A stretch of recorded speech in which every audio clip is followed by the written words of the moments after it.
Assalamu alaikum, guys. Good morning, good afternoon, and good evening, depending on the time you're seeing my video. Yeah. So I want to do small introduction about myself. For those of you that do not know me, please, I want you to get to know me. Let's make friends. Let's be friends. So if this is the first time I'm popping in your FYP, so like I want to do small intro about myself. And mind you, the introduction will be in Igbo language, because some people say that I am not Igbo because I'm Muslim, and I'm proud of it. And I'm Igbo Muslim. Yeah.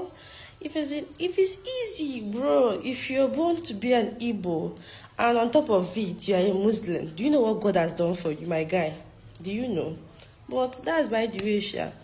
Let's go to the topic of the day.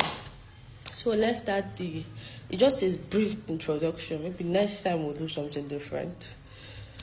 Ụtụtụ ọma ndị ebe anyị, ka ekunu mere ndị ụlọkwanụ. Afọ mbụ Memuna Ali Glory. Abụ m onye Abia State, Abriba Gongongo. Mpama bụ Chief Imam of Abia State. Afọ ya bụ Sheikh Ali Ukiu. I think this will do. So, if you want me to say any other thing in Igbo, you're free to comment and I'll do it for you guys. You know I love you. Stay tuned for the next post. Bye.